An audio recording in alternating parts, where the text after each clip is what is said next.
Pempengaruh di media sosial yang tumbuh bak cendawan masa kini dijadikan sebagai inspirasi bagi kebanyakan individu, terutama kanak-kanak, remaja mahupun dewasa. Dengan itu, Dewan Bahasa dan Pustaka DBP menggalakkan lebih ramai pempengaruh menggunakan bahasa Melayu yang betul dalam usaha memertabatkan bahasa kebangsaan itu dalam setiap kandungan video mereka. Ahli Lembaga Pengelola DBP Dr. Ahmad Fadlil Muhammad Pakaru Razi berkata, pembabitan pengaruh kini amat penting seiring dengan kemajuan teknologi dan peredaran zaman. Mempromosikan tak semestinya dalam cara yang langsung.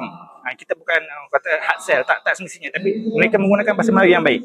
Yang menggunakan bahasa Melayu, orang pun tengok, okey, ni bercakap dalam bahasa Melayu pun okey. Kan kadang-kadang bahasa Melayu pun contohnya macam lagu cicak kan, naik balik kan. Itu budaya kita kaitan dengan bahasa kita di luar negara pun orang nyanyi lagu cicak kan. Sebab itu kita perlukan kegiatan-kegiatan macam ni. Kita nak menggalakkan mereka, kita nak bawa mereka kembali kan, sebab tu kita libatkan pengaruh.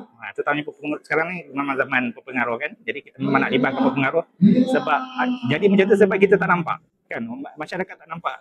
Sekarang masyarakat dah tak baca surat khabar, contohnya kan surat khabar yang fizikal, dah kurang tengok TV, televisyen dan sebagainya. Tapi masyarakat buka internet, buka TikTok dan sebagainya. Jadi kita kena tonjolkan benda tu di tempat-tempat tersebut. Masyarakat tak minat mungkin sebab mereka tak nampak. Jadi kita tonjolkan.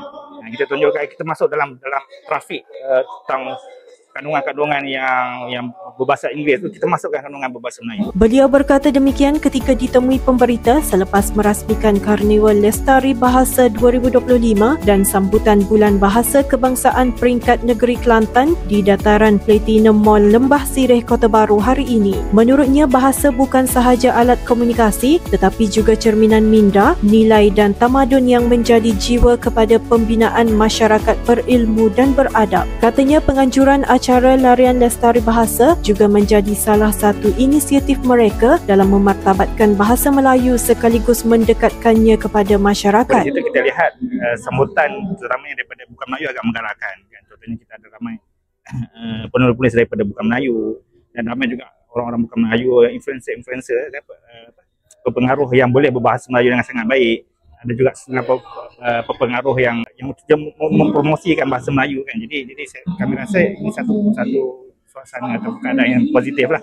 Dan memang terdapat limitasi yang kita kena akui sebab secara umumnya. Tetapi sambutan secara umum agak menggalakkan lah. Bagaimanapun, beliau berkata pembelajaran bahasa asing seperti Mandarin wajib digalakkan bagi menambah ilmu pengetahuan, namun bahasa Melayu tetap menjadi asas yang tidak boleh dipinggirkan. Dalam pada itu, Dr. Ahmad Fadlil berkata hampir 700 peserta dari pelbagai lapisan masyarakat menyertai acara Larian Lestari Bahasa. Sementara itu, bagi Siti Nur Khadijah Ahmad 30 tahun dari Kampung Pantai Cahaya Bulan, penyertaannya kali ini merupakan pengalaman pertama dalam acara seumpama itu. Selain itu, bagi peserta dari KPTM, Miftahul Akmal Muhammad Fizhan bersama rakannya Siti Aisyah Marzuki berusia 20 tahun turut menzahirkan rasa seronok dan teruja apabila dapat menyertai larian itu. Hadir sama Ketua Pengarah DBP Dr. Hazami Jahari, Pengarah DBP Wilayah Timur Ariza Cik Ismail, Presiden iMedical Yusmat Mahmad dan Naib Presiden iMedical Hasnah Zakaria. Program berkenaan anjuran DBP bersama iMedical Pharma Holdings Berhad dan mendapat tajaan daripada rakan strategik iaitu Kemudi Timur, Gofa Design, Axon, NPS Printing, Adabi, Farm Fresh, Extra Jaws 100 Plus, Highflex, iMedical Pro Event Management,